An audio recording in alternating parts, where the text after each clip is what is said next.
Simon, anak Yohanes, apakah engkau mengasihi aku lebih daripada mereka ini?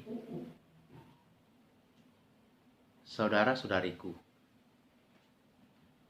pertanyaan Yesus ditujukan kepada Simon Petrus, seorang muridnya yang dipercaya menjadi pemimpin di antara 12 rasul, bahkan dijadikan sebagai dasar bagi gereja Kristus.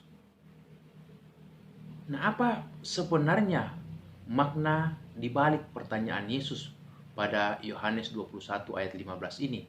Simon anak Yohanes, apakah engkau mengasihi aku lebih daripada mereka ini? Bisa jadi Yesus ragu dengan sikap Simon karena Simon Petrus ini pernah menyangkal gurunya sebelum Yesus itu dihukum mati, disalib. Saat Yesus ditangkap, Simon Petrus menyangkal kalau dia itu murid Yesus. Dia mengatakan, aku tidak mengenal sama sekali orang ini. Aku bukanlah murid daripada orang yang kamu tangkap itu. Itulah sebabnya Yesus bertanya sampai 3 kali, Simon anak Yohanes, apakah engkau mengasihi aku lebih daripada mereka ini? Yesus ingin supaya kasih daripada murid-muridnya, kasih daripada Simon Petrus terhadap gurunya, Yesus Kristus, melebihi daripada apa saja, daripada siapapun juga. Sebab Yesus tahu hanya dengan mengasihi gurunya, hanya dengan mengasihi dirinya, mengasihi Yesus, maka Simon dapat mengemban tugas sebagai gembala. Tanpa mengasihi gurunya, dia tidak akan sanggup mengemban penggembalaan yang tidak mudah.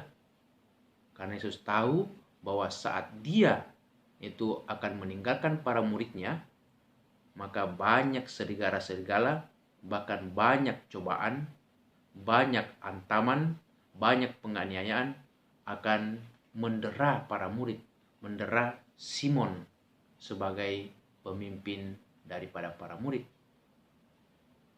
Yesus ingin supaya hidup daripada para murid, hidup daripada Simon Petrus, bahkan hidup daripada kita semua dijiwai oleh kasih Kristus yang penuh belas kasih, yang rendah hati, yang murah hati, maha pengampun, dan siap atau rela untuk berkorban.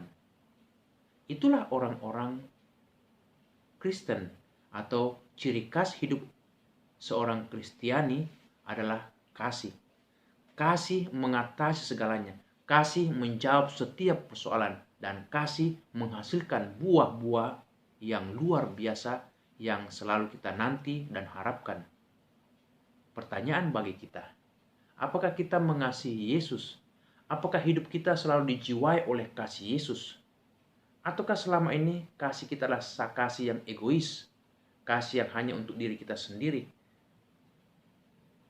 Ataukah kita berani memberikan diri kita untuk kebaikan sesama, untuk sukacita kedamaian? Kalau ada kasih seperti Yesus, maka pastilah ada damai sukacita, bahkan kebahagiaan yang luar biasa yang menjadi dasar bagi pelayanan, dasar bagi kesaksian hidup kita sehari-hari sebagai orang Katolik, sebagai murid-murid Yesus. Semoga Yesus menjadi kebanggaan kita, mau menjadi pengikutnya, bahkan mau menjadi muridnya, setia, taat sampai selamanya. Karena kita tahu Yesus adalah guru, teman, saudara yang begitu setia, begitu mencintai kita sampai akhir zaman. Amin. Semoga saudaraku sekalian diberkati Allah yang Maha Kuasa, dalam nama Bapa, Putra, dan Roh Kudus. Amin.